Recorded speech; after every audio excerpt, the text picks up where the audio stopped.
On this week's crazy episode of Bar Rescue, it's Family Feud. We're following a misguided bar owner with a tragic past who seeks to lift himself out of the $400,000 of debt at the Island Bar and Grill in Chicago. Can Jon Taffer save the day? We answer all that and more here on the Bar Rescue After Show. You're tuned in to AFTERBUZZ TV, the ESPN of TV talk. Now, let the buzz begin. There it is. Yeah! Juliet, you a Chicago fan? No, but maybe I kind of am now after this episode. Pretty catchy, huh? Yeah. Ladies and gentlemen, welcome to the Bar Rescue After Show here on AfterBuzz TV. As I mentioned, this is, of course, Chicago. Normally we come into something else, but, you know, Captain Kev isn't here this week, and I'm taking the reins, so I made the executive decision to come in on some Chicago. Because, of course, today's episode is set in Chicago. We're at the Island Bar and Grill in Blue Island, Illinois, right outside of Chicago. Juliet is our resident European. Have you been to Chicago before? I don't believe I have. I don't believe I have. I did go on a cross-country trip a while back, and I went to a bunch of places, and sometimes I forget because it just all blends in together at a certain point. But thank you for having me in studio. I'm usually behind the scenes on this show. I'm the little voice. You get to hear me every once in a while, but now I'm in the actual studio, which is weird but very exciting. So Juliet does it all. She hosts, she produces, she engineers. She's a multi-talented producer, as is our producer in the booth, Marissa Serafini, who actually is from Chicago. Marissa, we're glad to have you back there. Thanks for taking the reins. And guys, my name is Jeff. If you haven't been here before, it's Jeff Graham. Actually, I feel different today, you guys. Mr. Jeff Graham is a married man. I'm a married man. That's why I wasn't here last week, because I was marrying my wife in the Midwest. Speaking of Chicago, we were in Indianapolis, and it was great. But let's go ahead and talk about this episode, guys. Today we're covering Bar Rescue Season 6, episode, I believe it's 24. There will be family blood, which is, of course, a reference to Paul Thomas Anderson, because it was a very family-oriented episode of Bar Rescue. The family drama always makes for good Bar Rescue episodes. That being said, Juliet, what did you think overall of today's episode of Bar Rescue? I really enjoyed the episode, as you were saying. I think the fact that the family was so heavily involved added a lot of layers to the show, because there's that added stress factor of you're related to these people, so now you have to fire them. That's a lot. It's a lot to fire someone. On top of it, you're a family member. And then we also had a little less of Jon that we're used to. Yeah. But I still enjoyed this new format. They spice it up, and it's important to just kind of have a different format every so often. So I really enjoyed it. I do too. I think they did the best they could without having JT available. I think this is the first time, at least for me, that I've seen other people sort of take over Recon. I do think without that Jon Taffer spice, we were missing a little bit. But I have to credit Lisa Marie Joyce and Aaron McCargo, who I like both of them very much. They did a really good job at least filling the shoes of Jon Taffer, because really, is there anyone in the world who can fill the shoes of Jon Taffer? No, I don't think so. But that was the one thing that was missing, is that beginning scene where he just runs out of the car and he's like, are you a dumbass or are you an idiot? Which one is it? Are you stupid or were you like knocked on the head as a kid? Like, it's always an option. Yeah. Are you worthless or are you an asshole? Can I say neither? Yeah, but it was, I think Lisa Marie and Aaron did a really good job identifying specific issues with the bar. Before we talk about the Recon, though, let's talk about the episode overall. Our bar owner is Adam, who is, I think, a very likable guy. A guy who, we see this sometimes, the nice guy who doesn't have quite the, the gusto to really necessarily manage a bar as well as you need to. You know, there's some of that fuel that you need to really manage. He didn't have that. No, he needed someone to come in and just kind of shake him up a little bit, you know? Yeah. You can't always be nice, especially in business. And as a financial expert, he kind of should know that. Right. And especially when you're working with your family, you're being a leader, sometimes you can't always be the nice person. Definitely. Well, what's really interesting is the story behind why this bar was opened. I feel like a lot of times it's just like, my wife and I were bored, so we opened a bar, you know? But in this case, actually, his sister Alicia had been in a very tragic car accident, suffered traumatic brain injuries, and from what I gathered from the episode, is no longer with us. So that was pretty emotional, and it's interesting. I've never heard of the strategy of actually opening a business to support. Yeah, to make, I kind of, I guess I understand. You're like, okay, I need a new source of income. This is doable thing, but it's a risky business. It's risky. As we know from this show. I mean, opening up a bar, opening up any business is risky business. Risky business, exactly.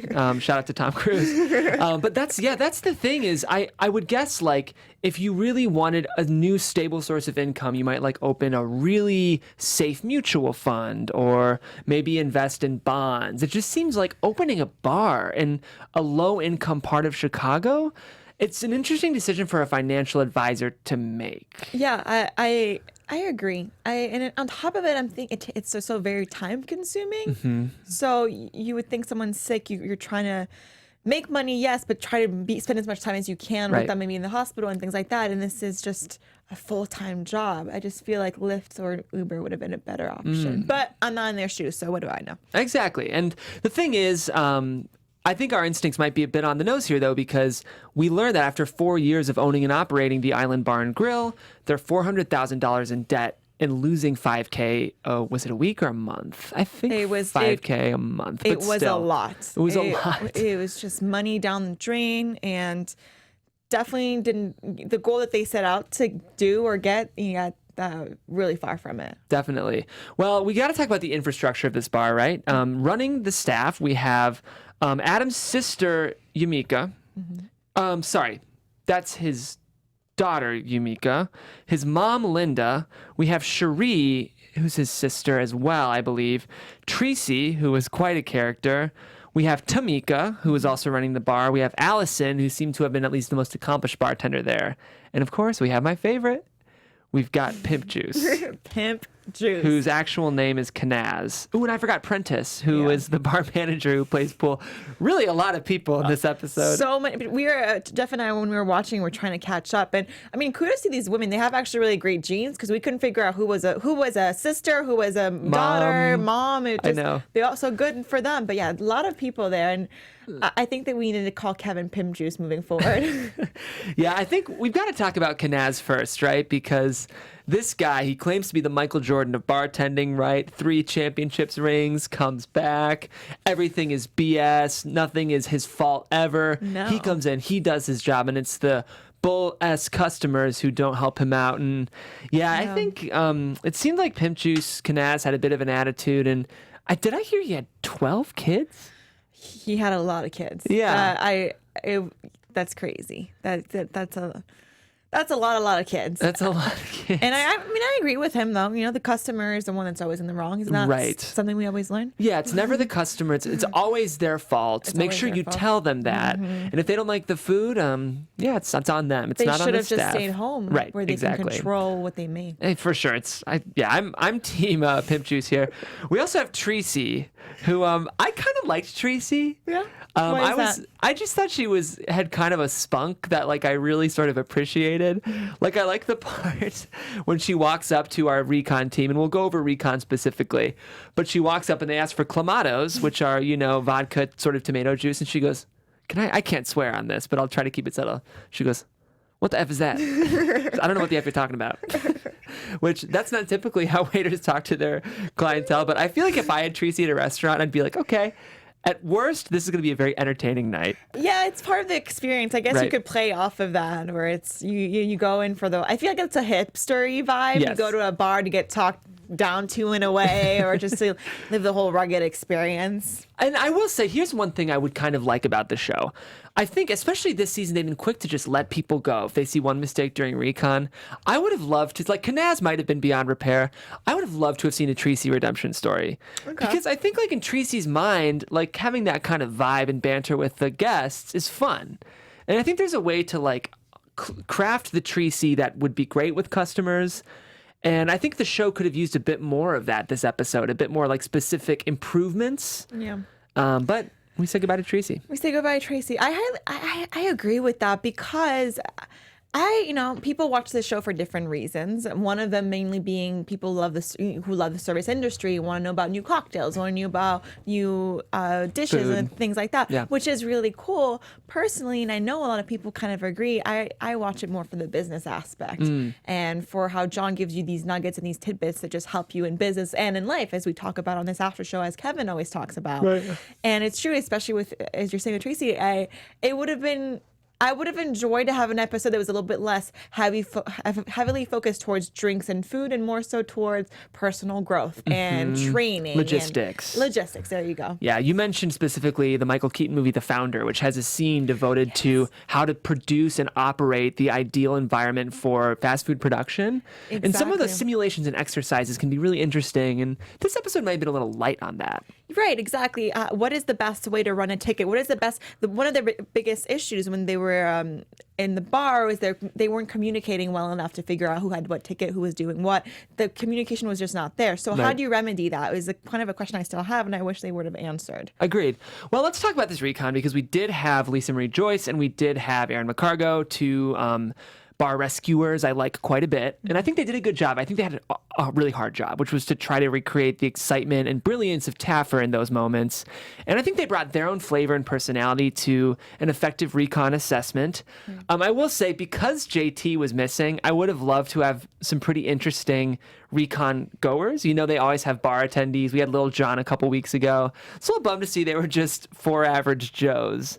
Yeah. Because if Jon Taffer's not going to be there, you sort of hope that like the recon team who's actually going in might be someone interesting, but I agree, but I do like these experts. We've seen them in the past, and I think they do bring a lot to this show. And what I enjoyed the most is that they could have easily fallen in the trap, like the stereotypical good cop, bad cop. You're right. Which we didn't see here. We saw two people who were both tough, yet both had that compassion, and they both played off of each other really well. It didn't seem stereotypical, which I'm very happy about. And they do other stuff. I think especially these two, I want Aaron McCargo to be my personal chef. Yes. This food looked so good. It was making us hungry for sure. Yeah, definitely. So what did you think were the major issues during Recon?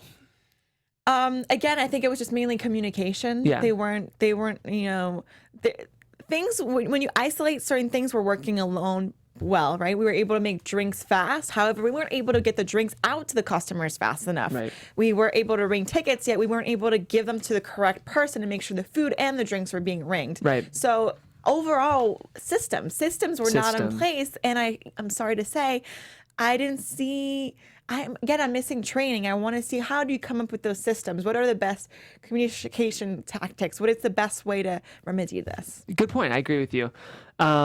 It was also interesting. One of the things that production criticized was that every night at the bar has a different identity. One night it's salsa night. One night it's soul food night. Mm-hmm. I personally kind of like bars where there's something different every night, because here's what I'll say. Like, there's a bar where I'm from in Cleveland, where I used to live. And I don't really like this bar. It's kind of a smoker's bar, very divey, too divey for me. But on Thursdays, they have an amazing trivia night, and they attract a completely different clientele, and they pack the place.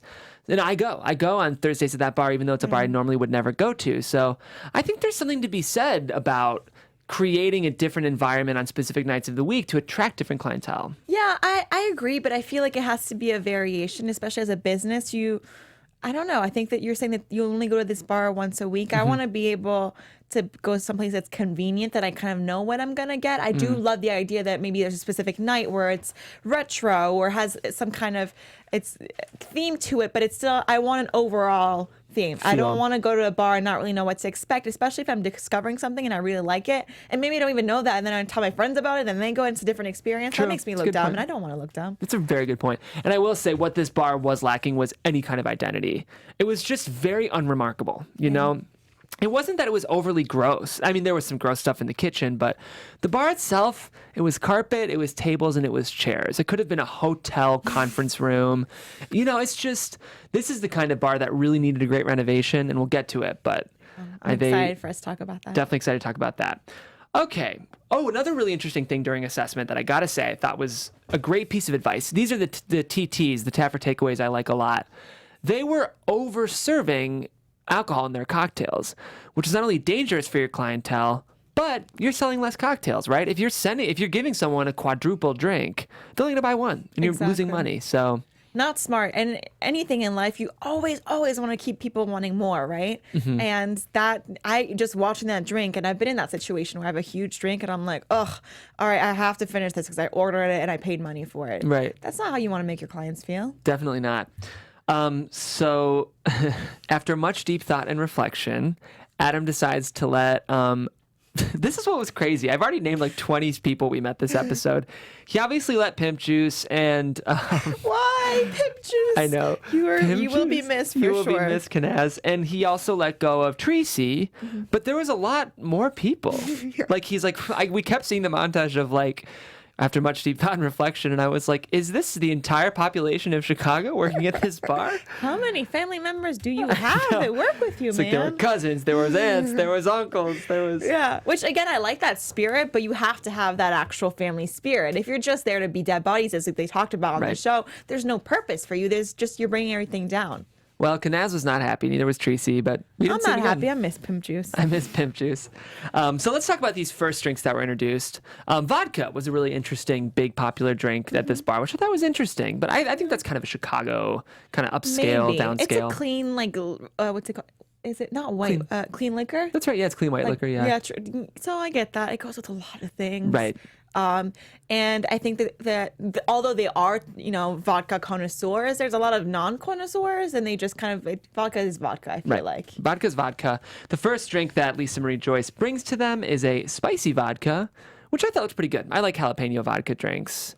The one thing is, I was interested. I always think a spicy drink pairs well with a cool meal, but we also had a spicy meal. So I was wondering if that pairing made a ton of sense, because Aaron brought a buffalo chicken dip with homemade potato chips that looked so good, I thought. Yeah, it did look really good. I'm a buffalo chicken dip guy.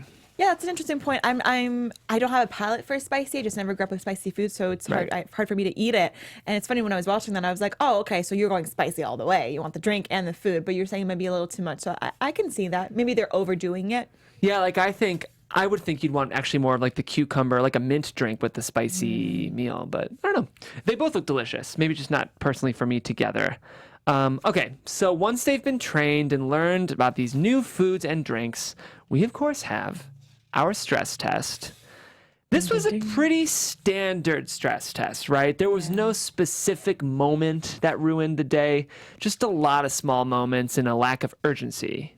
Yeah, lack of urgency, lack of communication, lack of systems. Yeah, kind of things that we've seen before, which I love this show, but sometimes it can be tricky, especially when you've been in a show that's running this long, right? So we have a format that works, yes, but with that particular scene, Jeff and I were looking at each other, we're like, oh, this is kind of something I've already seen before. Yeah, I was trying to think of like what makes this a different, unique stress test.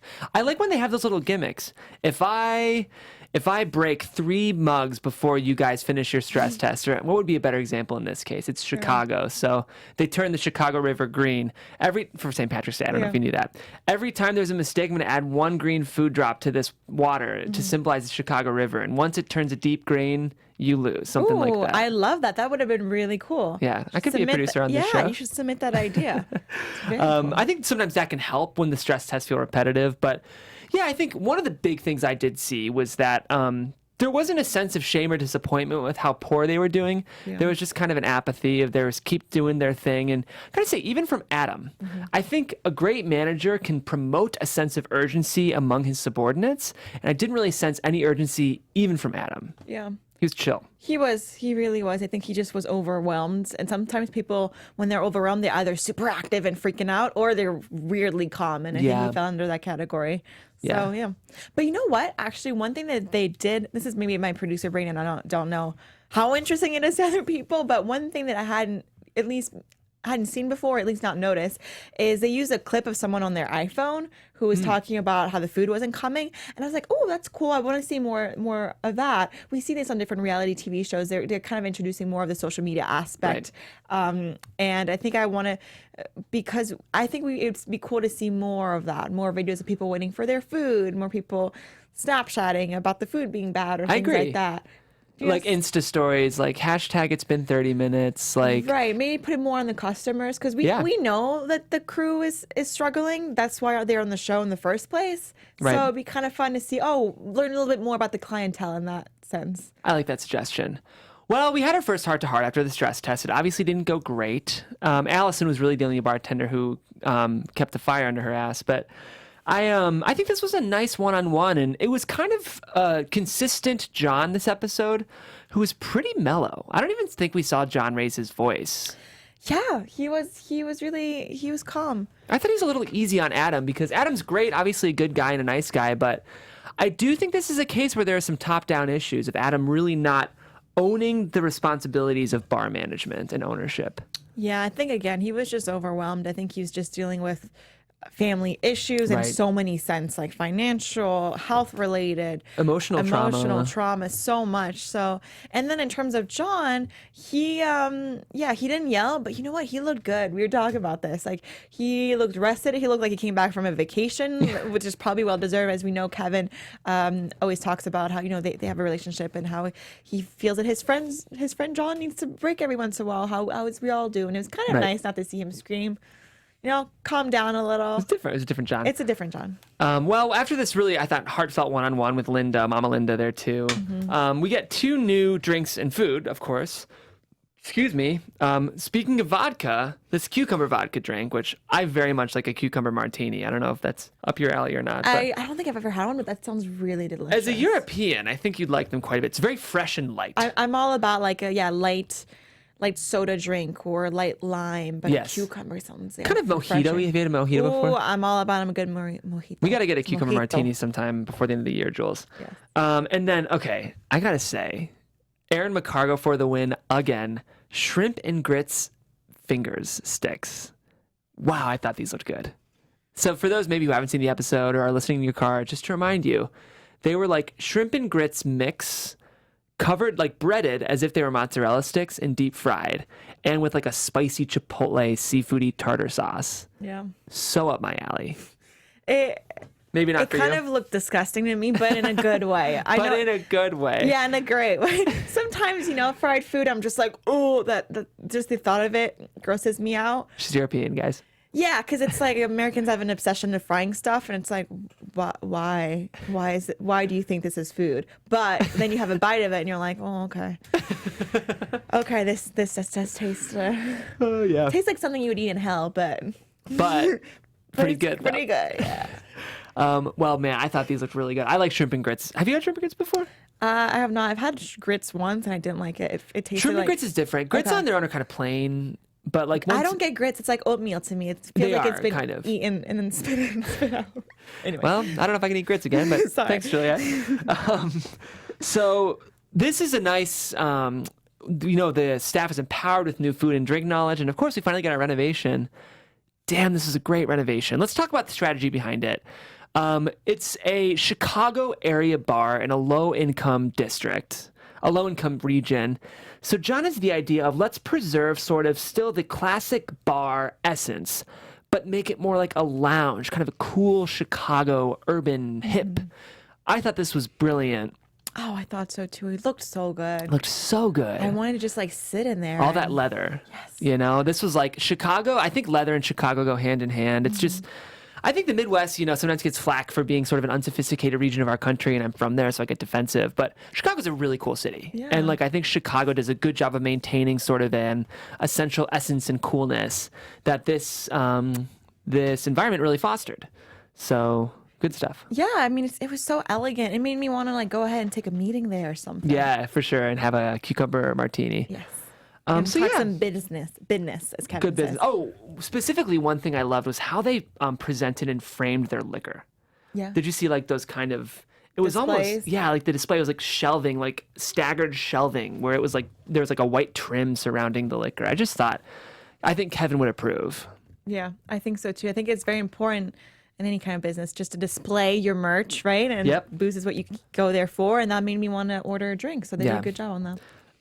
So I think that's pretty much the episode. I mean, I think unless there's anything else I haven't covered, we did learn at the end that sales are up 10%, which I was kind of hoping more. I feel like if you're losing $5,000 a month, is a 10% sales increase enough to get you over that hump? Nah, it isn't. But you know what? The slow race wins the race. What's the expression? Slow and steady. Slow and steady. I got you. Yeah. What's the French? Is there a French equivalent? Probably. I'm just too tired. I don't know. Pas trop vite et succeed. There you go. Exactly like that. Kevin's fluent, so he could. Kevin would translate. He's missing. He would help us out here. But yeah, I think you know what? It's as long as you're not losing more money than you're technically winning, Yeah, right? So, for sure. and I like that how they did that little video. So he's, he's taking ownership of the bar and saying everything's good. Very often we see people selling these bars, Right. and this is not the case. He's still in business and he's still trying, so it's a win to me. Well, the one thing I was surprised, clearly Adam has gained he's gotten a pair. He's grown a pair because Pimp Juice / Knaz and Tree C have been asking to return to staff, and Adam is saying no. No. Yeah, no more cousin nepotism there. No. Well, we haven't talked about the bar, 10% sales increase, but it hasn't been the smoothest journey for now the Blue Island Lounge. Jules, can you hit us with some bar rescue updates? Yeah, let's head into some little updates. AfterBuzz TV News. So overall, the bar is still up and going. There's some positive reviews. There are some negative reviews, but like any establishment, right? You can't please everyone all the time. But a couple of positive reviews said food was I had the best all in caps wings I've had in a very, very long time. Honestly, I was sort of thrown back with the size of the 12-piece I ordered, but the flavor made up for that. Extremely fresh, as well as the fries. Drinks, I had two Long Island iced teas. Dang. Yep. That'll do it. Yeah, you're right. After 2 Long Islands, everything tastes great. I hope she Ubered. The bartender made them so great. Service, Jada, was really nice. The only thing I would suggest is training with the drink menu. She doesn't drink, which is fine, but she couldn't answer she couldn't give me clear answers on what they had to offer, and was unaware of certain drinks. Good night overall. Great drinks, great food, and great entertainment. So, yeah, overall great. Maybe a little bit more training there could be happening, but overall satisfied customer. We have some negative reviews. Which one says, if you go on a comedy night, which I didn't know they had. Apparently, there's more comedy night. If you go on a comedy night, I suggest that you go very early. Please do not be surprised at all if you are treated rudely by some of the staff, including one of the bar managers. Also, Apprentice, maybe. Yeah. Maybe they brought Pimp Juice back. Maybe they did. Also, please don't expect to be served in a pleasant or timely manner. Otherwise, enjoy. Uh-oh, that doesn't sound good. That was like a shady little comment there. So those are the reviews we have. And actually, this bar made the news. So on top of being on Bar Rescue, it actually was on CBS Chicago, because there was a shooting at the Island Lounge back in March of 2018, which involved the bouncer of the bar. City officials revoked the liquor license and closed the bar down due to this. The bar remains closed. Adam Shorter claims that it was closed due to the racial discrimination of his clientele, because his clientele is African American. Right. But we're going to roll in the clip from CBS, and they'll give us more context. Is being shut down and forced out of Blue Island because his customers are black. Tonight, dozens of supporters backed those concerns. CBS 2's Dana Kozloff explains in this original report. Adam Shorter opened Island Bar and Grill in 2012 for his family, a business in Blue Island his mom could run to help pay for her daughter's constant care. As far as her medication, her children. After she suffered a traumatic brain injury. For our community, it is a destination. Shorter says he initially met with some resistance in the predominantly white and Hispanic suburb, but in March, after a shooting outside his restaurant involving a bouncer, city officials closed him down. So we had over 5 continuants that drew this out for over 2 months, and we're still closed to this day. And license revoked pending appeal. But Shorter believes there's another reason. Purely because they don't like the clientele that I bring down here. Wow. Because they're black? Because they're black, they're African Americans. There have been many altercations that has happened to other clubs that's in this area, and they was able to operate their business. Blue Island officials wouldn't comment. The City Council must review the record of proceedings. Nor would the mayor/liquor commissioner. But in these documents, city officials call Island Bar and Grill a nuisance and unsafe business. Wow. That met by protest from more than a dozen supporters, sharing similar concerns. I do not want to be a part of a city that's racist. City documents also indicate the restaurant's license was suspended for a short time in 2014, but there's been nothing since. A hearing is scheduled again for later this month. In Blue Island, Dana Kozloff, CBS 2 News. How fascinating. Very fascinating. There's actually more. So the Bar Rescue makeover actually happened 2 years before this episode airing. Wow. Yeah, so this was 2 years ago. And yeah, so as we said, in March of 2018, this year, the bar was shut down due to the shooting incident and these racial discrimination claims as well. But it turns out that police were supposedly called to the bar 190 times in the past 5 years, and now the bar remains closed, because that's a lot of times to be calling the cops. The owner, Adam, is involved in 4 other bars in the Chicago area, so he still remains a bar owner in that sense, just not at this particular location. Wow, that's so... It's almost like you wish Jon Taffer... Obviously, the timing wouldn't have worked out, but I would have loved to have heard his take on all this. Yeah. Because he has such a sharp observational political mind, and I think he has the unique ability to like sort of see and understand the experience of many communities, which is, I think, why he's such a great renovator and business owner. And yeah, I'd just be super curious to hear his take on all of this, because this isn't just business anymore, right? When it's tied up in race relations and gentrification and urban identity, it's complicated. Yeah, it definitely is complicated. They definitely had a lot to overcome, and I'm sad that this establishment is no longer open. But I do find comfort in the fact that he owns other business in Chicago, so hopefully him and his family are doing okay. Wow, man, it almost makes you think, like, after this episode airs, can it change? Because you'd think the credits, it's weird that the show didn't address it at all. Yeah, it is strange. But you guys, if you want to read more about this, I urge you to go to barrescueupdates.com, where I read you a couple of reviews, but there's way more reviews and there's more in-depth knowledge about this whole situation. So go check that out. And a lot of you guys have actually been commenting more and more on our videos, which is really fun. It's really fun to see what you guys have to think. And I know the Bar Rescue audience is fierce and loyal, and so we would just love to hear what you guys think. Speaking of what you guys think and what we think here at the network, we have some amazing news for you guys that Jules is going to take right now. Yeah, I mean, as you're saying, Bar Rescue in a way is kind of a family. You guys love to watch the show. We love to watch the show with you, and we love discussing the show. That's what we do at AfterBuzz. We call ourselves the ESPN of TV talk because that's what we urge to do every day. It's just, you see an amazing show, whether it's reality, sci-fi, drama, whatever it is, whatever genre that you like, we really urge you to subscribe on YouTube, because what happens is if you do a subscription on one of our channels, on your feed, like as soon as you log on to YouTube, you get a suggestion. So you get to discover new shows, new after shows, and it makes a viewing experience so much better. So I really, really urge you to do that, because it helps us as a network, but it really, again, helps you. So go ahead and make sure you subscribe. Hit that subscribe button. And also, while you're at it, hit the like button, because why not? Who doesn't love us? Who doesn't love us? And if you do so, we'll make sure to shout you out on air and show you how much we appreciate you, because we truly, truly do. Yeah, it's great. That's very well said, Jules. So I know it sounds nervous whenever you hear the word subscribe. It's like, what does this mean? Am I going to get emails? Blah, blah, blah. But with YouTube, it truly only does improve your experience. So exactly. And as you're saying, if you're worried about those pesky notifications, please don't be, because you can turn those off. And don't have to be bothered by that. We wouldn't make you want to be in that situation. Exactly, yeah. Well, I feel pretty good about this coverage. It's been a great discussion with you, Jules. I think this might be our first time tag teaming an after show together, it. I love producing you guys. You're such a fun panel, but it's fun to be out and about every once in a while. So thank you for sharing. In the lights. Yes, this absolutely. Is my star shining moments. Well, guys, there's a lot of stars here at AfterBuzz TV. A bunch of, amazing critics and hosts, and we love reviewing TV. So check out our other stuff. We're covering just about everything, so check it out.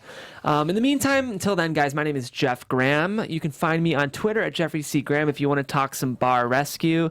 Most of my shows aren't on right now, so I think Bar Rescue is the only thing I'm kind of doing right now. But what happened to Claus? Is that over? Claus wrapped. It was a great season finale. Well, make sure to watch that on demand, because I know that was a really good show. You did a great job on that. Yeah. If you guys want to follow me in the meantime, you can do so on Instagram at Bonjour Juliet. In terms of AfterBuzz shows, I'm on this amazing, amazing show I really urge you guys to watch, which is called Sacred Lies. We're doing this after show in partnership with Facebook Watch, and Sacred Lies is their first Facebook Watch show. So go on Facebook Watch. You just have a couple ads. They're super short, and it's completely free, and it's an amazing show. And you can, watch their Facebook show, then watch our after show. It's such a great community. People are commenting or sharing theories. It's just, cool. I look forward to it every week. We just did on Sunday episode 7, so you can go ahead and catch that on demand, and then be sure to be there on Sunday for episode 8. I know people are loving it. It's fun to be sort of the first one to be on a show. You know what I mean? So exciting. Because in 2 years, everyone's going to be watching Sacred Lies. So for sure. So get on it now, and then you can say you were there. All right, guys. If there's a new episode next week, we will be there. If not, we'll see you soon, because Bar Rescue is always happening, and so are we here at AfterBuzz TV. Guys, see you soon. From executive producers Maria Menounos, Kevin Undergaro, Phil Svitek, and the entire AfterBuzz TV staff, we would like to thank you for listening to the AfterBuzz TV network. To watch or listen to other after shows and post comments or questions, be sure to visit AfterBuzzTV.com. I'm Sir Richard Wentworth, and this has been a presentation of AfterBuzz TV. Buzz you later. The views expressed herein are those of the hosts only and do not necessarily reflect the views of AfterBuzz TV or its owners or principals.